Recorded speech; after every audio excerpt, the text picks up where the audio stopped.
안녕하세요. 달란트 미션 북콘서트 진행자 황혜련입니다.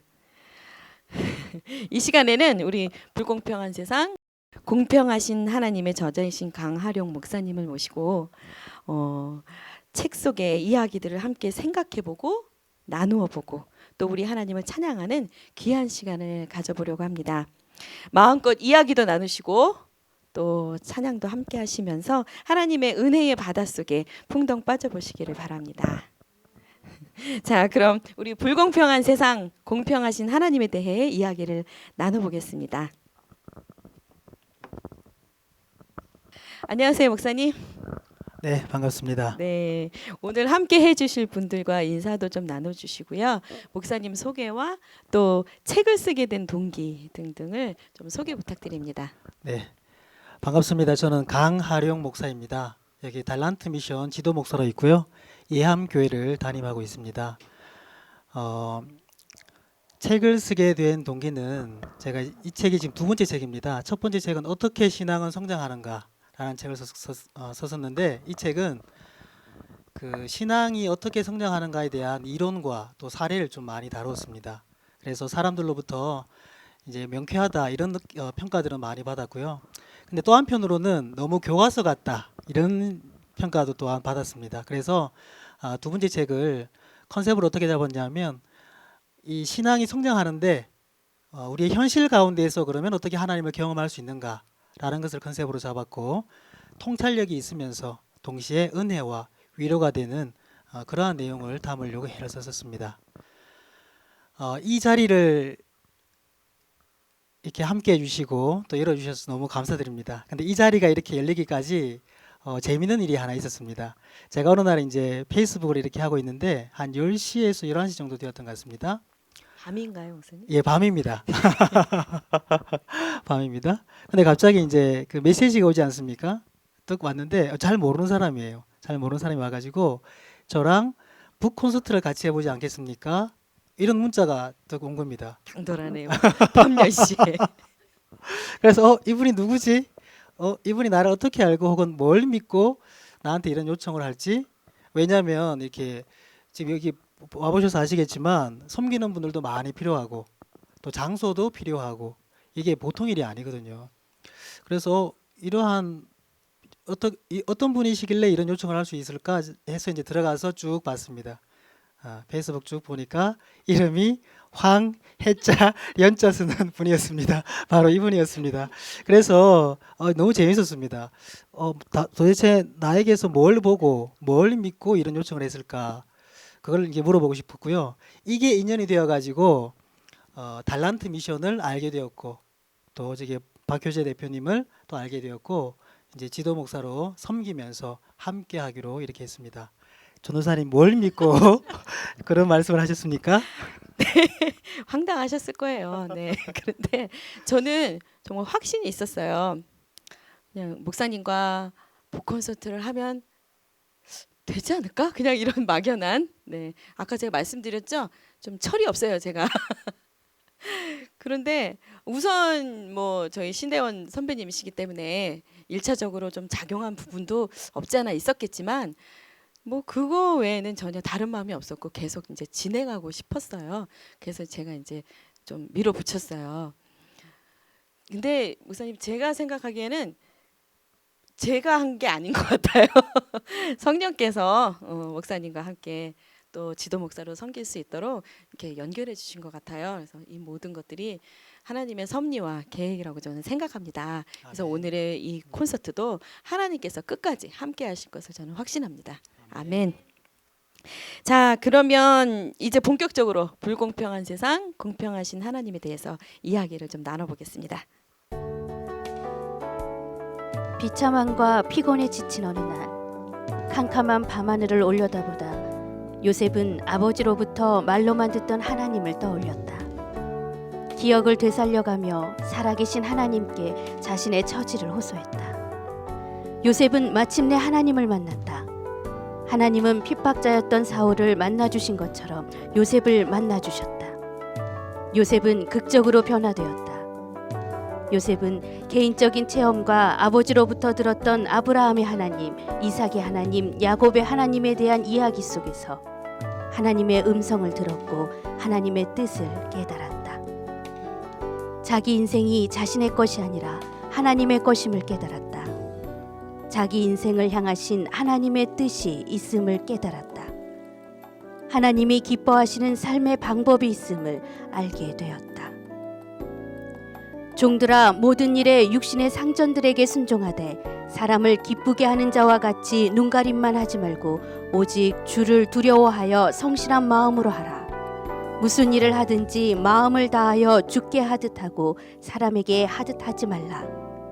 이는 기업의 상을 주께 받을 줄 아나니 너희는 주 그리스도를 섬기느니라.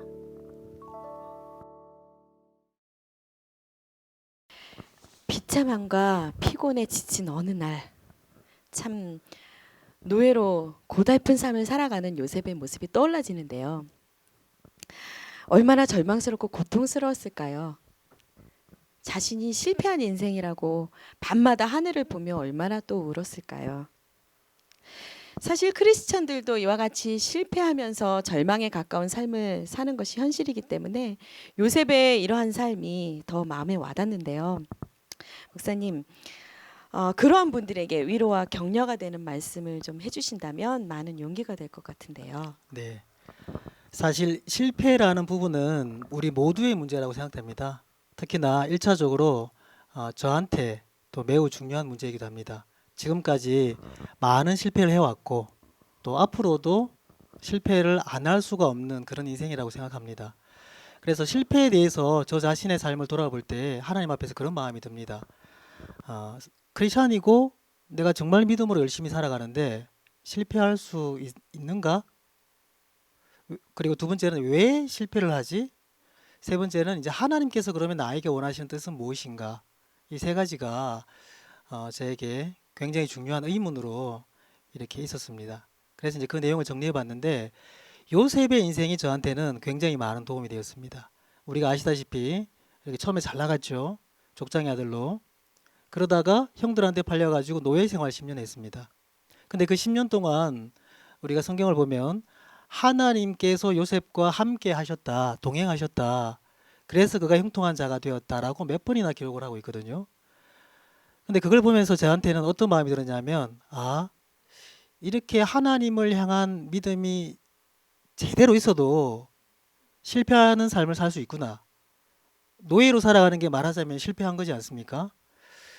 그리고 또 한 가지는 10년 정도 이렇게 하나님께 충성했는데 그럼 이제 잘 돼야 되지 않습니까? 뭐 최소한 자유민이 돼야 되겠죠. 근데 성경을 보면서 느끼는 건 뭐냐면 10년 동안 하나님께 충성하고 하나님과 동행했는데도 불구하고 감옥에 들어가는 일들이 있더라는 거죠. 근데 그 감옥은 사실은 그 보디발의 아내와 동침했더라면 어쩌면 안 들어갔을 수도 있었겠죠. 누명을 쓰고 들어간 거니까. 그래서 억울하죠. 또 한편으로는 거기는 왕의 감옥이지 않습니까? 그럼 왕이 나오라고 하기 전까지는 나올 수가 없는 곳입니다. 절망스러운 곳이죠. 그래서 이 요셉의 모습을 보면서 정말 믿음으로 살아도 실패할 수 있고 상황이 더 악화될 수 있구나, 이것을 많이 깨닫게 되었습니다.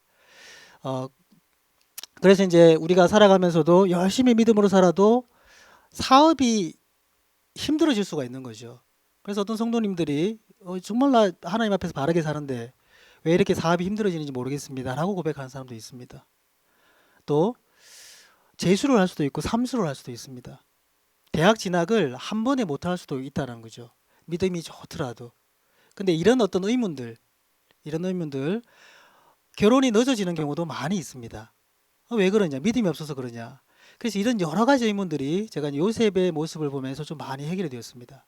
믿음이 아무리 좋아도 실패할 수 있고 상황이 더 악화될 수 있다는 거죠. 근데 그 가운데 그럼 하나님의 뜻은 뭐냐? 제가 이제 잠언 3장 5, 6절을 보면서 이제 많이 깨달았습니다. 너는 마음을 다하여 여호와를 신뢰하고 내 명철을 의지하지 말라. 너는 범사 여호와를 인정하라. 그리하면 내 길을 지도하시리라. 그래서 더 이상 버틸 수 없을 때까지 이게 한계다. 이 정도까지 힘든데도 하나님께서 침묵하시는 거 보면 혹시 하나님은 살아계시지 않는 건 아닐까? 혹시 살아 계시더라도 나는 사랑하지 않는 거 아닐까? 내 인생에는 관심이 없는 것 아닐까라고 생각되는 바로 그때 저는 하나님을 신뢰해야 되는 때라고 생각합니다. 이때가 언제냐면 요셉이 감옥에 들어간 때이죠. 근데 요셉이 감옥에서 정말 훌륭한 것은 뭐냐면 이제 더 이상 절망적이고 소망이 없는 상태고 억울한데도 불구하고 하나님께 원망을 하지 않았다라는 거죠. 그래서 정말 극단적인 상황, 이건 누구라도 버틸 수 없다라는 그 상황 가운데에서 요셉처럼 다시 한번 힘을 내 가지고 하나님을 신뢰한다면, 그 마음을 품는다면,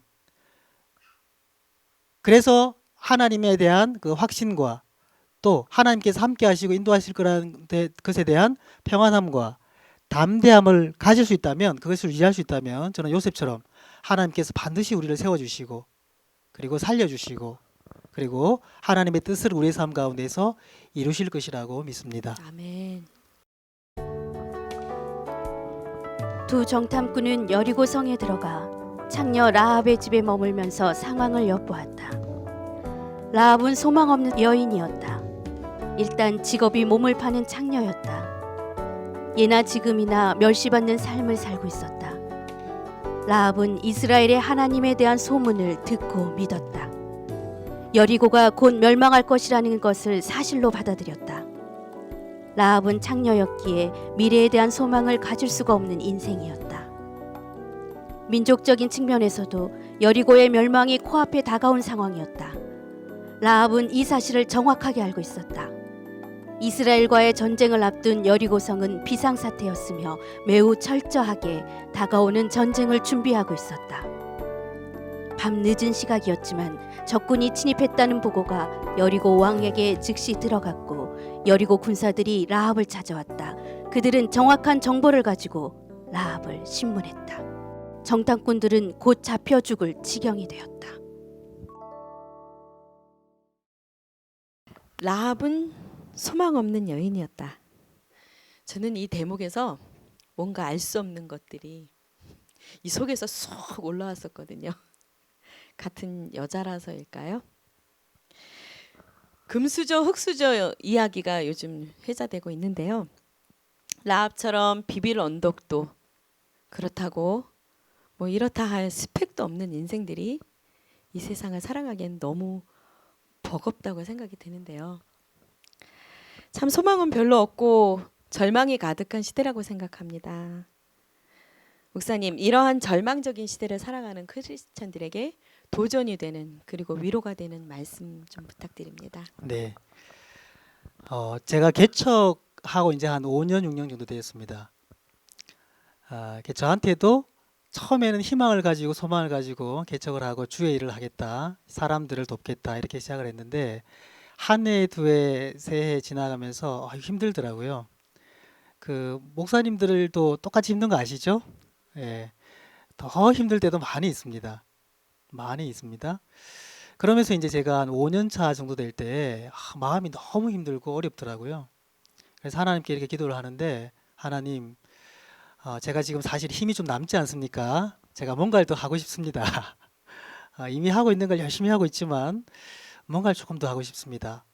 근데 사실은 제가 개척하기 전까지 준비를 많이 했거든요. 제가 어느 선까지 준비를 했냐면, 일단은 직장인들을 제대로 돕기 위해서 방성기 목사님 계시는 그 직장사역연구소, 그곳에서 이제 5년, 6년, 7년 이렇게 사역도 같이 하고, 또 현장에서 사목으로, 또 신우회 지도 목사로, 또 직장인들을 위해서 계속 상담해 주면서 수년을 보냈습니다.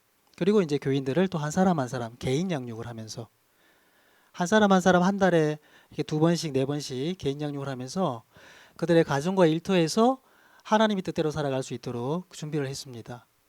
그리고 정신병, 귀신 들림, 신경증, 또 인격장애가 있는 아이들도 제가 이렇게 축기도 해주고, 또 정신병 때문에 몇 번씩 이렇게 입원했던 친구들도 그 병이 나아가지고 직장 생활도 수년 멀쩡하게 하고, 또 결혼해서 자녀도 갖는, 여기까지 제가 준비를 했었습니다. 근데 교회를 개척을 했는데 이게 만만치 않은 거예요. 정말 쉽지 않았습니다. 그래서 하나님께 하나님 제가 이렇게 열심히 하고 있고 준비를 해왔지만 아직 힘이 남습니다. 뭘 더 하면 좋겠습니까? 근데 어떠한 계기로 책을 써야 되겠다. 하나님께서 나에게 주신 영감을 하나님께서 나에게 주신 메시지를 조금 더 많은 사람들에게 알리고 싶다라는 마음이 들었습니다.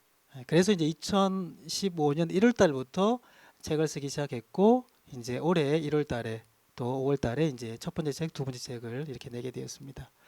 저한테도 비록 주의 일을 한다고 나섰지만 많이 힘들 때가 여러 번 있었고 소위 말하면 절망적인 상황 같은 느낌. 5년이 지나고 10년이 지나고 20년이 지나면 지금보다 좋아질까? 자신이 없는 거예요. 물론 이제 목회라는 게 우리가 잘 되기 위해서 성공하기 위해서 하는 건 아니죠. 근데 하나님께서 나에게 주신 영감이나 힘이 남음에도 불구하고 내가 도울 수 있는 그 선이 너무 이렇게 분명해 가지고 힘들었었습니다. 그래서 하나님께서 또 은혜를 주셔가지고 다행히 이렇게 열매까지 맺게 되었고 이 자리까지 이제 서게 되었습니다. 이 라합의 이야기는 저한테도 역시 의미가 있습니다. 라합, 소망이 없지 않습니까? 그렇죠. 아까 우리가 읽었던 것처럼 직업이 창녀였습니다. 성경에서는 이제 기생이라고 고상하게 표현했는데 몸을 파는 여자였습니다. 수천 년 전에. 그렇죠. 근데 어떻게 결혼을 해서 어떻게 아이를 낳고 뭐 이런 어떤 기대를 할 수가 없거나 힘들겠죠. 그렇죠. 또 민족적으로 보더라도 지금 여리고 성읍이 멸망 가운데 있습니다. 이걸 라합이 잘 알았던 거죠. 근데 놀라운 것은 뭐냐면 하나님께서 두 정탐꾼을 그 수만 명, 뭐 정확한 수치는 알 수 없겠지만 수천 명, 최소한 수천 명, 수만 명이 되는 그 여리고 성의 백성들 가운데 정확하게 라합에게로 보냈던 거죠. 그 하나님에 대한 소망만, 하나님에 대한 소문만 가지고 믿음이 있었던 그 라합에게 정확하게 보내가지고 그를 구원하는 그러한 어떤 하나님의 모습을 보게 됩니다. 소망이 없던 라합이 소망 되시는 그 하나님을 굳게 붙들었을 때 그와 또 그의 가족들을 살릴 수 있었던 겁니다. 근데 더 놀라운 것은 뭐냐면 이후에 라합이 살몬이랑 결혼하죠. 살몬. 그리고 보아스를 낳게 됩니다. 그리고 우리가 아는 것처럼 예수 그리스도의 그 족보 가운데 라합이 들어가게 되죠. 그리고 이제 두 번째 인물 룻이 있죠. 룻도 라합과 비슷합니다. 이방인이었습니다. 남편을 잃었습니다. 지금이야 직장을 가지고 살아갈 수 있지만 그 수천 년 전에 어떻게 먹고 살겠습니까? 해결이 안 되는 거죠. 그런데 그가 보아스를 만나게 되고 보아스를 통해서 역시 예수 그리스도의 족보에 들어가는 비록 이 세상에서의 삶에 대해서 절망적이었고 또 비록 그가 선택하지 않았던 그러한 고난 가운데 살았지만 하나님을 선택함으로 말미암아서 하나님의 은혜를 받았던 것을 알 수가 있습니다. 룻의 시어머니가 누군지 아세요? 룻의 시어머니가 두 명입니다. 두 번 결혼했으니까 두 명이겠죠? 한 명은 우리가 잘 아는 나옴입니다. 또 한 명은 누굴까요? 여기서 이제 여기 이제 사은품을 걸고 네. 자, 손을 번쩍 들어서 대답을 네. 첫 번째 시어머니는 이제 나오미. 자, 두 번째 시어머니를 맞춰 주세요. 자, 힌트는 이미 나왔습니다. 자, 하나, 둘. 네, 이혜진 전도사님. 네, 이거 우리가 짠 거 절대 아닙니다. 네, 잠깐 나오세요.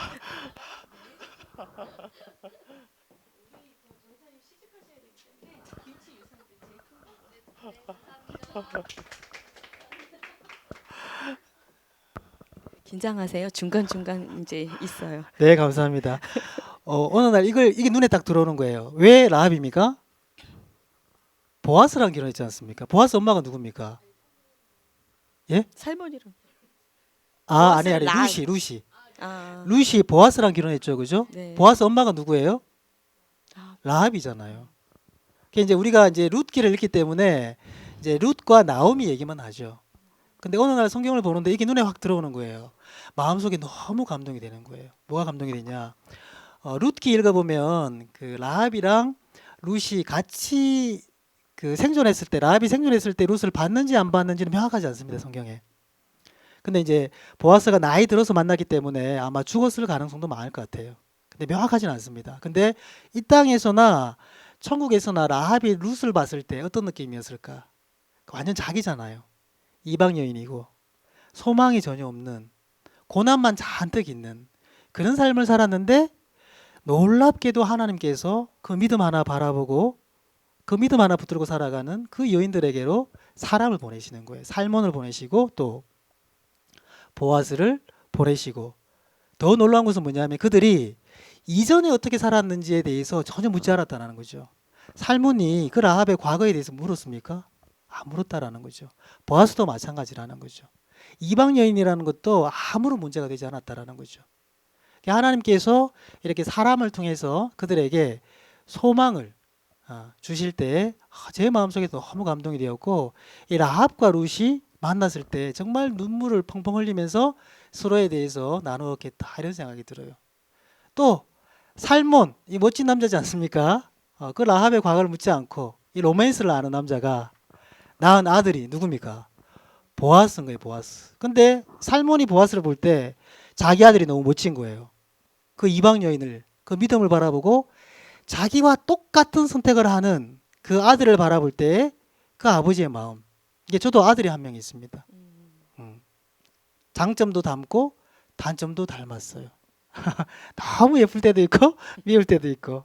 근데 나랑 똑 닮은 그 아들을 바라봤을 때 살몬이 얼마나 감동이 되었을까. 이 모든 것들을 하나님께서 소망으로 이끄셨다라는 것을 보면서 저한테도 큰 감동이 되었습니다. 네, 목사님 말씀은 사람을 통해서 하나님이 소망을 주신다는 것. 우리 아직 혼자이신 분들에게 소망이 생길 것을 믿습니다. 크게 하셔야 되는데요. 갈 바를 알지 못하고 떠난 아브라함에게 가장 중요한 덕목은 하나님에 대한 신뢰였다. 목적지를 알지 못하는 상태에서 하나님의 인도를 받는 하루하루가 이어졌다. 시작하지 않았다면 모를까, 시작한 이상 하나님을 신뢰하는 것, 그 외에 다른 선택은 없었다. 하나님은 아브라함이 깨닫기를 원하셨다. 목적지가 중요한 것이 아니라 하나님을 신뢰하는 것이 중요하다는 사실을. 하나님이 갈 바를 알려주지 않으신 것은 갈 바가 아니라 하나님에게 집중하기를 원하셨기 때문이다.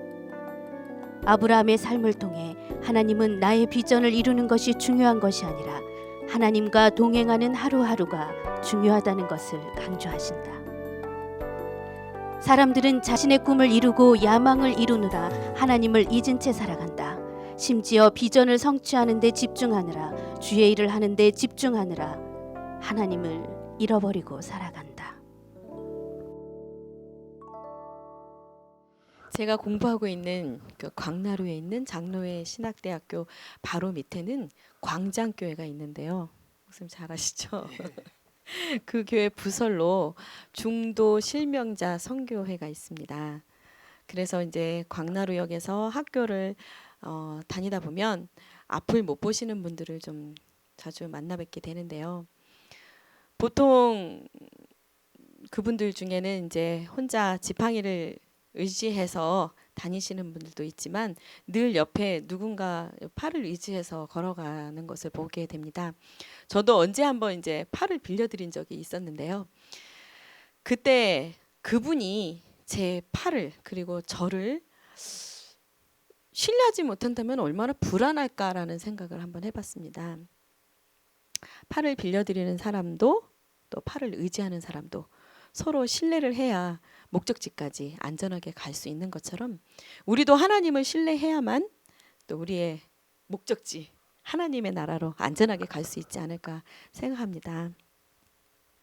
근데 목사님, 왜 우리는 예수님을 믿습니다, 또 하나님을 의지합니다 라고 말을 하면서 왜 불안해할까요? 사실 이제 우리가 불안한 이유는 우리가 주인된 인생을 살아가기 때문이라고 생각을 합니다. 하나님께서 주인 되신다면, 그렇죠, 우리는 이제 하나님의 자녀로, 백성으로, 종으로 살아가기 때문에 견고하게 살아갈 수 있겠죠. 사람이 불안한 이유는 뭐냐면 타락하고 나서부터 자기가 자기 인생의 주인된 삶을 살아가기 때문에 불안한 거죠. 사람이 큽니까? 세상이 큽니까? 세상이 크죠. 사람이 제일 없습니까? 사탄이 제일 없습니까? 사탄이 제일 없죠. 하나님을 의지하지 않고서는 사탄을 이길 수도 없고 세상을 이길 수도 없는 것이요. 그래서 이제 사람들은 어쩔 수 없이 불안해합니다. 대학원에 그 진학하려고 공부하던 한 자매가 생각이 나는데요. 이 자매가 이제 공부를 합니다. 공부를 하다 보면 마음이 어떻습니까? 시험을 앞두고 있으면 막 불안하죠. 첫 해 이제 떨어진 거예요. 떨어졌는데 둘째에 다시 도전을 합니다. 마음이 더 불안한 거예요. 그게 이제 너무너무 불안하니까 이제 저한테 상담할 때 그 얘기를 하더라고요. 아, 목사님 이것 때문에 너무 괴롭습니다. 괴로울 정도로 불안합니다. 어떻게 하면 좋을까요? 그래서 제가 이제 몇 가지 질문을 했습니다. 누구누구 자매야, 네가 공부하는 진짜 목적이 뭐냐? 가만히 생각하더니 합격하고 싶어서라는 거예요. 그게 나쁜 건 아니죠, 그죠? 다 합격해야 되고 또 잘 돼야 되죠. 근데 문제는 뭐냐면 합격하고 싶은 마음이 첫 번째라는 게 이제 문제라는 거죠. 하나님을 생각하고 하나님의 영광을 위한 것이 1번이 되고 그리고 2번으로 합격해야 되는데 합격하고 싶은 마음이 1번이다 보니까 어떻게 되었냐면 내가 내 인생에 주도권을 가진 그 상황을 놓을 수가 없는 거예요. 그러니까 결국은 어떻게 됩니까? 불안하게 되고 거기서 이제 계속 악순환이 일어나는 그러한 가운데 있는 겁니다. 그래서 그 자매한테 얘기를 했습니다. 너 자신을 의지하는 게 1번 되지 말고 하나님께서 내 인생의 주인이 되십니다라는 고백을 매일매일 하고 어디까지 해야 되냐면 마음의 평안과 하나님께서 주인이라는 그 확신과 담대함과 기쁨이 올 때까지 매일매일 선포해라. 이렇게 이제 권면해 줬습니다. 그리고 이제 큐티할 때 우리가 뭐 예배나 이런 것들은 당연히 이제 집중해서 드려야 되고 큐티할 때 그렇게 얘기했습니다. 내가 빨리 끝내고 공부하려고 하지 마라. 빨리 끝내고 공부해야지 이런 생각하지 말고 그냥 열심히 그 시간 동안 하나님의 주님 되심을 인정하고 그런 고백을 하도록 해봐라. 라고 이제 얘기를 해줬습니다. 그래서 이제 이 자매가 이 연습을 한 6개월 정도 하더니 이제 좀 괜찮다고. 6개월 정도 했다는 건 뭐냐면 우리가 불안했는데 기도합니다. 1시간 기도합니다. 그러면 그날은 괜찮죠? 근데 그 다음 날 되면 어떻게 됩니까? 또 불안해져요. 그럼 또 기도하죠? 그럼 어떻게 됩니까? 또 한 며칠 괜찮습니다. 또 불안해져요. 이게 사람이거든요. 근데 이렇게 생각할 수 있습니다. 기도해도 불안한 게 없어지지 않네?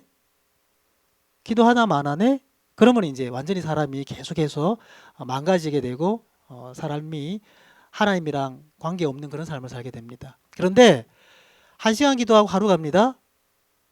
또 조금 지나면 1시간 기도하면 이틀 3일 괜찮아요. 마음이. 또 1시간 기도하면 일주일 2주일이 괜찮습니다. 물론 기도를 평안하기 위해서 기도를 한 건 아니죠. 근데 기도하면서 하나님의 주권을 인정하고 그걸 계속 선포하는 기도를 하게 되면 내가 마음의 견고함을 유지할 수 있는 그 기간이 계속 늘어나는 거죠. 그래서 이제 자매가 처음에 되다가 안 되다가 하다가 6개월 정도 지나니까 목사님 이제 견고합니다 이렇게 얘기를 하더라고요. 두 번째 시험을 쳤습니다. 결론은 떨어졌습니다. 그런데 처음 떨어졌을 때랑은 비교가 되지 않게 견고한 반응을 하는 거예요. 그래서 너 시험 끝나고 나서 불합격했는데 마음이 어떠냐 그러니까 괜찮대요. 자기가 시험 치기 며칠 전에 종이를 반으로 접어가지고 왼쪽에 떨어지면 내가 어떻게 하고 어떤 마음을 품고 어떻게 반응하고 합격하면 내가 어떻게 하고 어떻게 반응하고 어떤 마음을 품어야지라고 적어놨답니다. 그리고 떨어졌을 때 딱 종이에 적은 대로 성경적인 반응을 할 수 있었고 물론 기분이 좋지 않죠. 힘들고. 근데 그것이 며칠 가지 않은 상태에서 회복이 되었습니다 라고 얘기를 하더라고요. 지금은 직장에 취업해서 열심히 일을 잘하고 있습니다. 제가 또 몇 주 전에 대기업 다니는 이제 부장님이랑 한번 얘기를 한 적이 있습니다. 똑같은 얘기를 하는 거예요. 불안하다. 뭐가 불안하냐? 앞으로 어떻게 될지 모른다. 또 마음이 힘들다. 뭐가 힘드냐? 자기가 차장이었다가 부장 될 때 분명히 자기보다 실력이 없는 사람인데 부장이 되더라는 거예요. 훨씬 먼저 전에. 내가 이곳에 있어야 될 이유가 있나? 내가 이곳에서 일하는 존재 목적이 뭐지? 이런 고민이 자꾸 들더라는 거예요. 그러면서 불안한 거예요. 나도 내가 나가든지 언젠가 회사가 나를 쫓아내든지 여기가 내 자리가 아닌가 보다라는 그런 고백들을 하는 겁니다. 그러니까 모든 사람들이 이런 고백 가운데 있다고 생각을 합니다. 이런 불안 가운데 있다고 생각합니다. 저도 마찬가지고. 근데 저는 핵심은 이거라고 생각합니다. 그 불안 가운데 있을 때 계속 불안할 때 하나님을 붙드느냐 그렇지 않느냐. 그래서 일시적인 불안이나 조급하면 저는 정상적이라고 생각합니다. 성경의 인물들도 그랬잖아요. 그런데 나의 불안과 조급함이 지속적이다. 몇 달, 몇 년을 계속 지속한다. 그러면 뭐냐면 그것은 내가 주인된 인생을 살고 있다라는 강력한 증거라고 생각이 됩니다. 우리가 조금 전에 아브라함의 일을 읽었는데 하나님께서 아브라함에게 명령하셨죠. 어디로 가라 이렇게 명령하셨습니다. 근데 특이한 것은 뭐냐면 갈 바를 알려주지 못하고 그냥 고우하신 거예요. 지금 우리는 순종하기 힘듭니다. 갑자기 하나님께서 고우하시는데 복잡하잖아요. 어디로 갑니까? 부산으로 갑니까? 인천으로 갑니까? 그러죠? 뭐 KTX 타고 갑니까? 비행기 타고 갑니까? 짐은 어떡합니까? 복잡해요. 근데 아브라함은 놀라운 게 뭐냐면 그냥 고우하니까 예스하고 가는 거예요. 근데 하나님께서 저는 이 데모 읽는데 갈 바를 왜 안 알려주셨을까? 알려주시면 더 명확하지 않습니까? 어디로 가나안 땅으로 가라. 그러면 하나님도 편하고 아브라함도 목적지가 있으니까 괜찮고. 근데 하나님께서 일부러 목적지를 알려주지 않았다라는 거죠. 그 말은 뭐냐면 가나안 땅 가는 것보다 더 중요한 것이 있다라는 것을 이제 깨달았습니다. 바로 날마다 하나님께 집중하고 하나님과 친밀한 관계를 맺고 그 하나님과 교제하는 것이 가장 중요하다라는 것을 하나님께서는 아브라함에게 가르쳐주고 싶었던 겁니다. 가라, 가나안 땅으로 가라. 그러면 이제 날마다 계획해서 가면 되겠죠. 하루에 예를 들면 10km씩 가면 되겠다. 그러면 30일 걸리겠다. 이런 식의 인간적인 계산이 나오는 거죠. 근데 하나님께 고우하고 가다 보면 계속 하나님을 바라보겠죠. 그죠? 하나님 여기입니까? 며칠 더 가야 됩니까? 갈까요? 말까요? 끊임없이 하나님을 의식하게 됩니다. 저는 하나님께서 이것을 의식하셨다고 생각이 됩니다. 사람이 불안한 이유는 또 한 가지는 무언가를 하지 않을 때 불안하다고 생각이 됩니다. 무언가를 이루지 못했을 때 불안하다고 생각이 됩니다. 아브라함에게 또 한 가지 불안이 있었는데 자식이 없는 불안이었습니다. 당시에 자식은 노후 문제가 걸려 있죠. 노후가 걸려 있는 겁니다. 그러니까 돈이랑 같은 겁니다. 우리로 말하자면 뭐 재산이 10억이 있다. 그러면 노후가 든든하지 않습니까? 당시에는 맏아들이 능력이 있다. 그러면 이제 든든한 거예요. 그런 느낌이라고 생각하시면 됩니다. 물론 그 이상이죠. 아들은. 근데 하나님께서 아브라함에게 75세에 네 자식들을 하늘의 별과 같이 바다의 모래와 같이 많이 주겠다라고 약속을 하셨습니다. 그런데 놀라운 것은 그 다음에 86세에 주시면 좋잖아요. 그죠? 다시 76세에 주시면 좋잖아요. 아들 100세에 주시는 거예요. 근데 100세에 주시는데 제가 또 그 구절을 가만히 보는데 이상한 생각이 드는 겁니다. 자식 주겠다라는 말을 99세에 하셨으면 더 좋았을 텐데.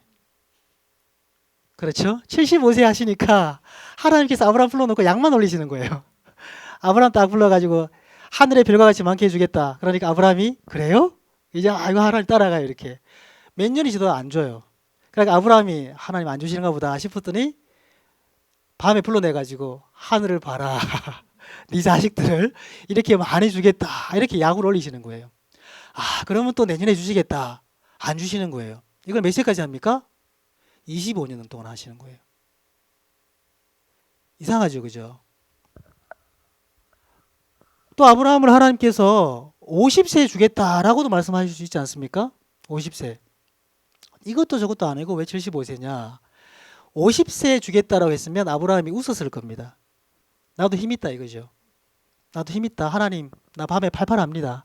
하나님, 손 안 쓰셔도 됩니다. 하나님. 근데 99세 때 말씀하셨다면 뭐가 문제가 되냐면 25년 동안 하나님께서는 아브라함에게 자식이 얼마냐 귀하냐를 저는 가르쳐 주셨다고 보는 거예요. 99세 주시고 100세 주시면 할렐루야 감사합니다죠. 사람은 내가 기도한 것에 응답받는 것에 집중을 합니다. 근데 하나님께서는 기도한 것에 대한 응답 그 이상으로 중요한 게 뭐냐면 아브라함을 만들어 가시는 거예요. 그래서 아브라함에게 주신 그 이삭의 약속은 이삭일 뿐만 아니라 25년 플러스 이삭인 거예요. 그래서 하나님께서는 아브라함에게 아브라함만큼 자식에 대해서 소중히 여기는 마음이 이 세상에 없는 겁니다. 그런 사람이. 그래서 아브라함에게 이삭을 바쳐라라고 말씀하셨죠. 모리아에 있는 한 산에서 말씀하셨습니다. 그 모리아에 있는 한 산이 어디냐면 성전에서 끊임없이 양들, 소들의 피를 가지고 제사를 지냈던 그 예루살렘 성전이 바로 그 모리아 산에 만들어집니다. 그리고 그 모리아 산의 한 곳이 바로 골고다 언덕입니다. 예수님께서 피를 흘리신 곳입니다. 그걸 통해서 뭐냐면 이삭은 예수 그리스도의 예표가 되는 거죠. 아브라함은 예수 그리스도를 바쳐야만 하는 그 하나님의 마음을 품은 유일한 사람이었던 거죠.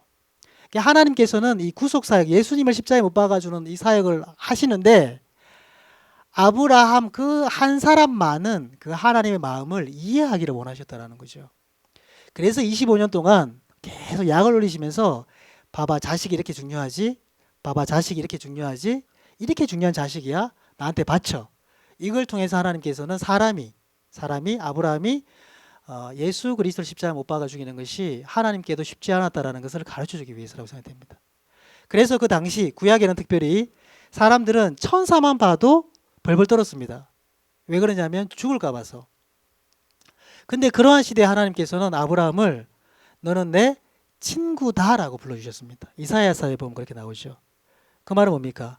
예수님, 그 아들을 바쳐야만 되는 그 하나님의 마음을 아브라함이 품었기 때문에 너는 내 친구다라고 말씀을 하셨습니다. 그래서 사람이 불안합니다, 인생이. 하지만 하나님께서 주시는 그 약속을 통해서 하나님께서 이끌어 가시는 그 인도하심 속에 있다면 우리는 그 불안은 견고함으로 바꾸어져 가고 우리의 인생을 통해서 하나님께서는 하나님의 뜻을 온전히 성취하리라고 믿습니다. 아멘. 지금 하나님께서 나를 약 올리고 계시다고 생각하는 분은 조금만 더 참으시면 될 것 같습니다. 하나님의 공평하심은 둘째 공평한 결산을 행하심으로 나타난다. 하나님은 5달란트 남긴 종, 2달란트 남긴 종에게 똑같이 잘하였도다 착하고 충성된 종아, 내가 적은 일에 충성하였음에 내가 많은 것을 내게 맡기리니 내 주인의 즐거움에 참여할지어다라고 칭찬하셨다. 사람이 보기에 이상하다. 5달란트 받은 사람이 50억 원을 남기고 2달란트 받은 사람은 20억 원을 남겼다. 사람의 눈으로 보기에는 50억 원을 남긴 사람이 더 훌륭한 인생을 산 것 같다. 그런데 공의로우신 하나님은 왜 칭찬과 상급에 차등을 두지 않으실까? 여기에 하나님의 공평하심이 있다. 5달란트를 받아서 5달란트를 남겼다면 5 나누기 5는 1로 표현할 수 있다. 한 사람의 몫의 인생을 훌륭하게 살았다고 평가할 수 있다. 또한 2달란트를 받아서 2달란트를 남겼다면 2 나누기 2는 1로 표현할 수 있다. 그 역시 한 사람 몫의 인생을 훌륭하게 살았다. 그래서 하나님의 칭찬과 상급이 같은 것이다. 1달란트를 받아 0달란트를 남겼다면 0 나누기 1은 0으로 표현할 수 있다. 자신의 것이 아니라 하나님의 것인 한 사람의 몫의 인생을 낭비했다. 그래서 하나님에게 심각한 책망을 받았을 것이다. 무릇 많이 받은 자에게는 많이 요구할 것이요 많이 맡은 자에게는 많이 달라 할 것이니라.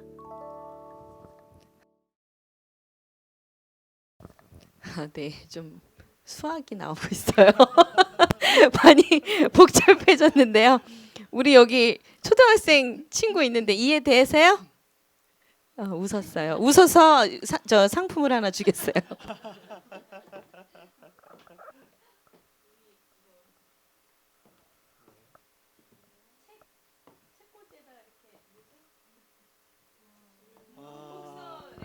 와.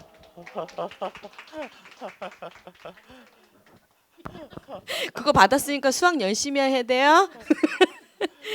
목사님, 책 제목이 불공평한 세상, 공평하신 하나님이잖아요. 세상이 불공평한 것은 잘 알겠어요. 그런데 하나님이 공평하시다는 것은 어떻게 이해하면 좋을까요? 네. 이 수학은 아니고 산수죠, 산수. 이 세상이 불공평합니다. 외모도 다 다르고 그죠? 그다음 부모도 다 다릅니다. 훌륭하신 부모도 있고 또 이렇게 폭력이나 좀 비인격적인 그런 부모도 있습니다. 사실은 이제 이 부분이 이 책의 이제 중요한 모티브입니다. 달란트 비유가. 달란트 비유. 제가 이제 달란트 미션을 만났을 때 이렇게 제가 지도 목사로 함께 이렇게 섬기게 된 이유가 바로 이 부분입니다. 이렇게 박효재 대표님이 달란트 미션은 각 사람이 받은 하나님께로부터 받은 다양한 달란트를 가지고 교회와 세상을 섬깁니다라고 할 때 이제 이 책의 이 내용과 다 관련이 있는 거죠. 그래서 이제 이건 하나님께서 주시는 어떤 잠잠한 사인이 아닐까, 조용한 어떤 세면 음성과 같은 것이 아닐까라고 이제 저한테 다가왔었습니다. 이제 공평하시다라는 것은 몇 가지로 얘기할 수 있는데, 첫째는 달란트를 공평하게 주시는 겁니다.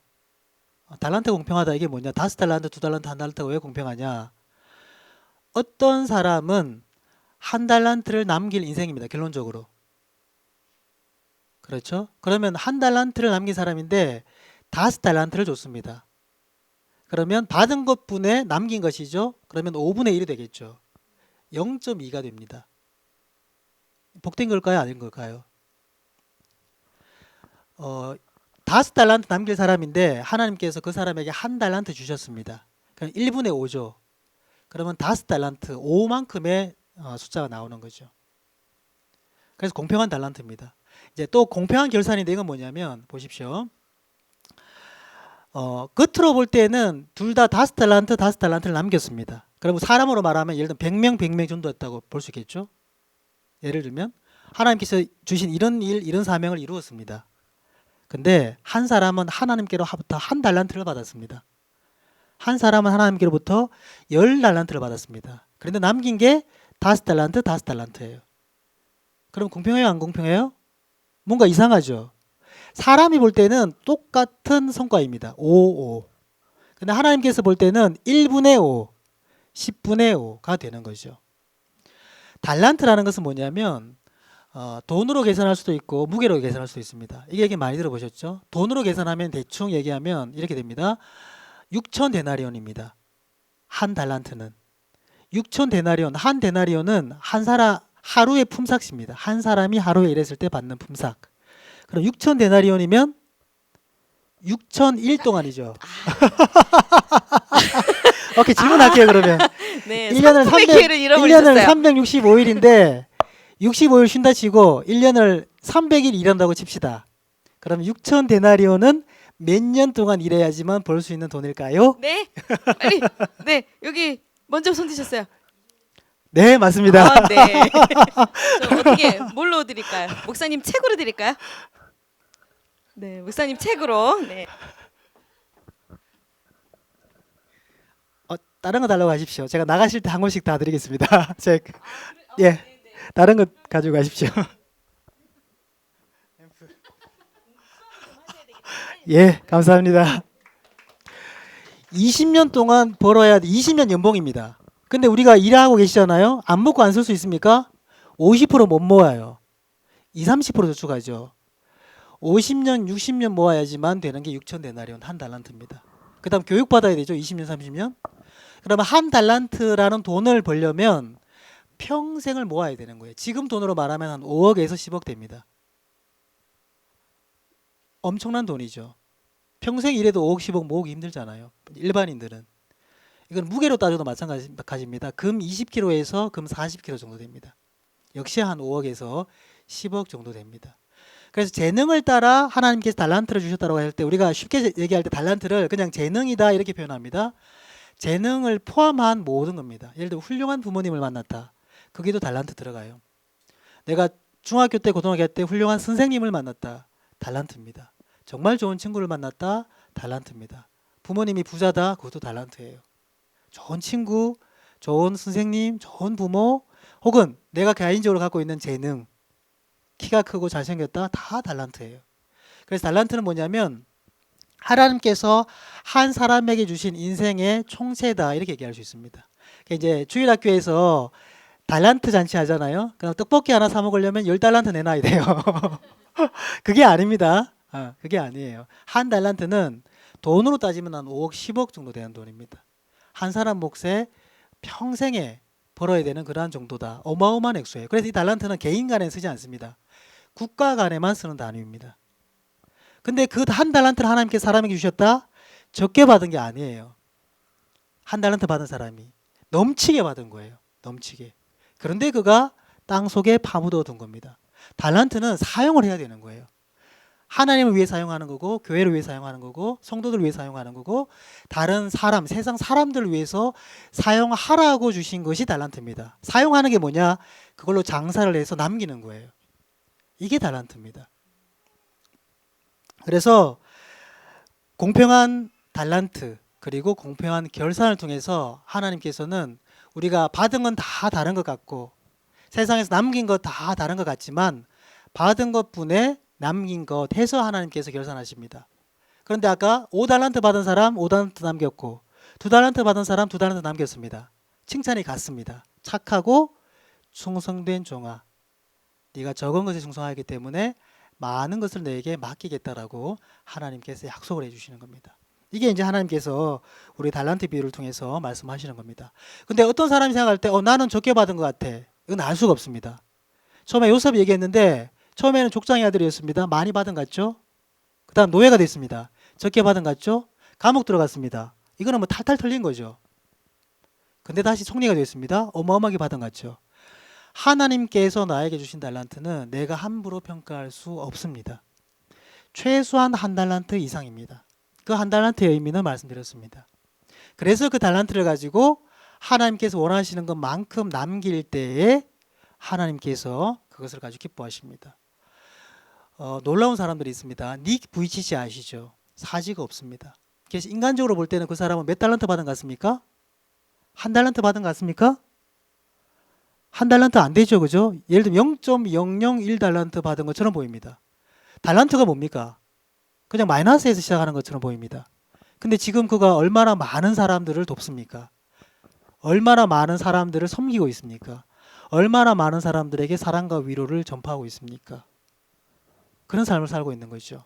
우리나라에도 송명희 시인 아시죠? 와, 너무너무 유명한 분입니다. 태어날 때부터 뭡니까? 몸이 이렇게 사지가 마비되어서 태어났습니다. 예, 뇌성마비, 소아마비로 태어나가지고 지금은 몸도 제대로 움직이지도 못해요. 그 정도까지 지금 더 악화되었습니다. 근데 그가 우리에게 공평하신 하나님, 많은 사람들에게 사람이 차마 할 수 없는 고백을 송명희 시인이 합니다. 인간적으로 볼 때 몇 달란트 받았습니까? 달란트 받은 것도 없는 것 같잖아요. 근데 그가 하나님 앞에 섰을 때 100달란트 남겼다고 평가받겠습니까? 하나님께 10,000달란트 남겼다고 평가받겠습니까? 어마어마한 평가를 받는 거죠. 그래서 우리가 생각할 때 불공평한 것처럼 보일 때는 이 세상의 삶이 끝인 것처럼 느껴지기 때문에 불공평하게 느껴집니다. 이 세상에서 어떤 사람은 부귀를 다 누리고 건강 다 누리고 성공 다 누리고 살아가는데 나는 그게 아닌 것 같은 거예요. 근데 하나님께서는 공평하십니까? 공평하십니다. 반드시 심판을 하시고 또 이 달란트 비유에서처럼 우리의 삶을 결산을 하시는 그러한 분이십니다. 내가 몇 달란트 받았든지 간에 괜찮습니다. 괜찮습니다. 적게 받을수록 오히려 유리합니다. 분모가 적잖아요. 그죠? 닉 부이치치 유리합니다. 0.001달란트입니다. 한 달란트만 남겨도 10,000배, 다른 사람들보다 1,000배, 10,000배의 삶을 사는 게 되는 거예요. 내가 없다고 부족하다고 연약하다고 좌절하지 마시고 그냥 하나님께서 인도하시는 대로 하나님께서 도우라고 명령하신 대로 나에게 주신 조그만 달란트 하나님을 위해서 또 교회 성도들을 위해서 세상 사람들을 위해서 사용한다면 하나님께서 귀하게 받으시는 인생이 될 줄로 믿습니다. 아멘. 제가 아동부 전도사인데요. 이제 달란트 잔치할 때 단위를 데나리온으로 바꿔야겠습니다. 10만 그것도 10만 원이래요. 그런데 사실 제가 아까 그 읽은 부분을 집에서 읽어 내려가면서 정말 깜짝 놀랐습니다. 왜냐하면 제가 2013년 여름에 이제 음악 목사가 되겠다고 이제 신대원 입시 준비를 시작을 했는데요. 공부가 너무 힘들었고 또 정말 이 길이 내가 가는 길이 맞는 걸까? 내가 소명 받은 것이 정말 맞는 걸까? 그런 질문들이 저를 너무나도 많이 괴롭혔기 때문에 그냥 중단하고 싶었어요. 그래서 그냥 노래하면서 살자. 제가 성악을 공부했으니까 그냥 정말 이거 한 10배 되는 무대에서 노래를 했었으니까 막 예쁜 드레스 입고 그렇게 노래하면서 그냥 편안하게 살자. 너무 힘들다. 이 나이 들어서 공부한다는 것이. 그러고 이제 거의 마음을 접으려고 하던 이제 어느 날 성경을 읽고 있는데 아까 그 나왔던 그 성경 구절 앞부분이죠. 누가복음 12장 47절의 말씀이 주인의 뜻을 알고도 준비하지 아니하고 그 뜻대로 행하지 아니한 종은 많이 맞을 것이요. 이 부분이었는데요. 정말 저는 여기서 딱 멈춰버리고 말았어요. 누군가가 제 뒤통수를 정말 세게 한 대 때리는 것 같았거든요. 아, 정말 제가 어렸을 때 이제 음악 선교사가 되겠다고 하나님 앞에 이제 고백을 하고 하나님께서 나에게 주신 달란트가 분명하다는 것을 확신하고 또 그것을 잊어버리고 살았어요.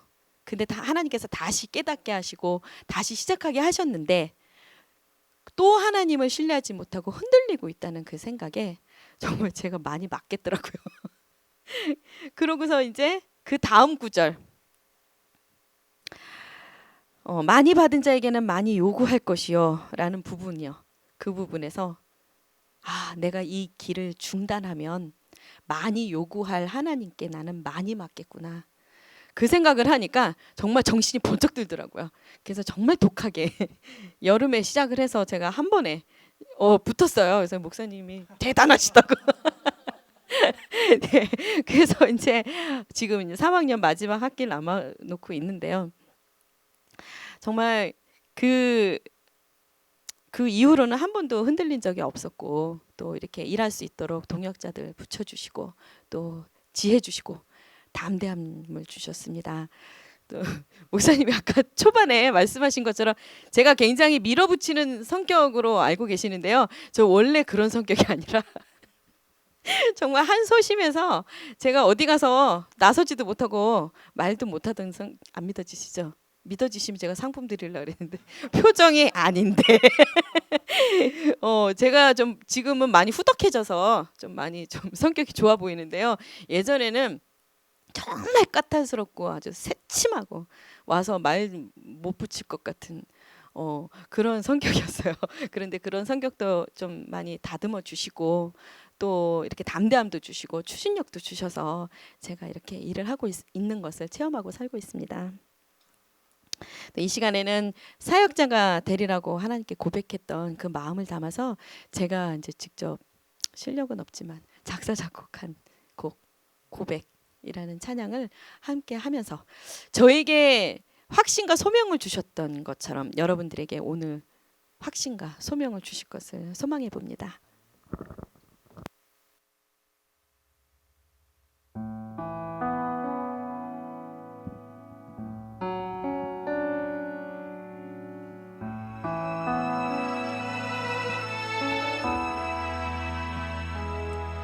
모두 떠난 그 밤 아무도 오지 않고 모닥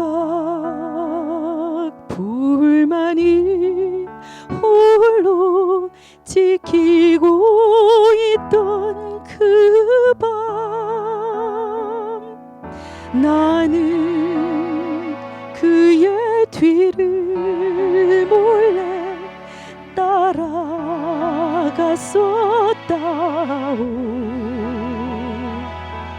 그의 뒷모습만 바라보며 한없이 울었다오 나의 주님 내가 당신을 모른다니요 주님 사랑한다던 나의 고백은 어디로 갔나요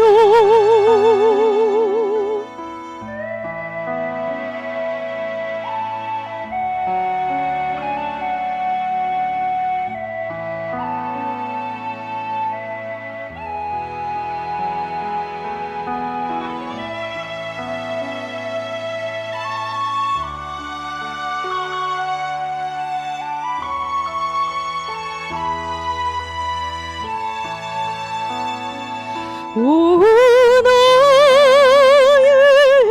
주님, 내가 당신을 모른다다니요.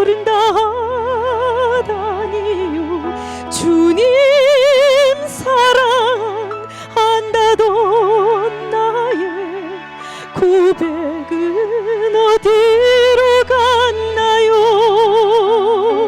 사랑하는 나의 아들아, 내 마음을 다한단다.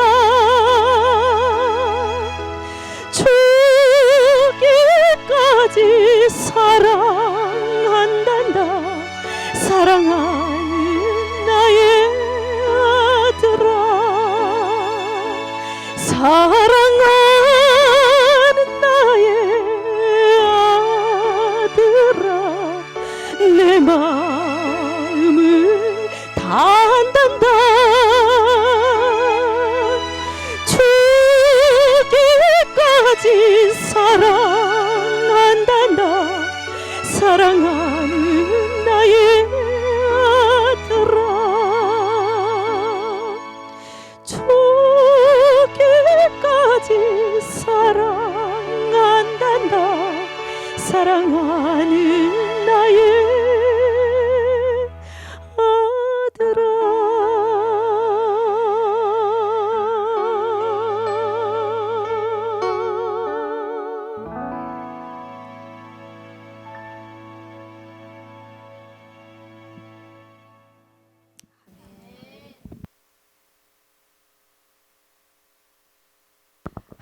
오늘 모든 시간들을 끝까지 함께 해주신 하나님께서 우리가 살면서 실패를 맛보면서 때론 절망하고 때론 불공평한 세상을 향해, 아니 어쩌면 하나님도 불공평하다고 하나님을 향해 반항했던 우리의 모습들을 어루만지시고 회복해 주셨을 것을 믿습니다. 이를 만지시는 하나님을 만나셨는지요? 주님으로 인해 행복한 시간이 되셨나요? 네, 우리 이제 불공평한 세상, 공평하신 하나님의 이야기를 통해서 우리 하나님 공평하심을 다시 한번 생각할 수 있도록 귀한 시간 주신 우리 하나님께 영광의 박수를. 네, 그리고 이거는 감사의 박수니까, 네, 우리 또 이렇게 장소를 지원해 주시고 정말 아낌없이 내어주신 우리 오준규 목사님과 성도님들께 감사의 박수 드리겠습니다. 너무너무 감사합니다. 자, 우리 이제 낮은 마음 교회 오준규 목사님과는 다음에 이제 이야기가 있는 찬양 콘서트로 이제 이 자리에서, 여기 지금 7월이라고 나와 있는데 목사님께서 여름 사역이 너무 바쁘시대요. 그래서 이제 9월에 하기로 했습니다. 지금까지 이렇게 멀리서 신도림? 신도림에서 오신 분은 이따가 상품 드릴게요. 신도림 멀리서 이렇게 오시고 또 시간 일부러 내주셔서 이렇게 오셔서 함께 또 이야기도 나누시고 찬양도 함께 하셔서 너무너무 감사합니다. 그리고 특별히 우리 이렇게 귀한 말씀 나눠주신 우리 목사님 감사합니다. 네. 우리 이렇게 오늘 마치도록 하겠습니다. 감사합니다.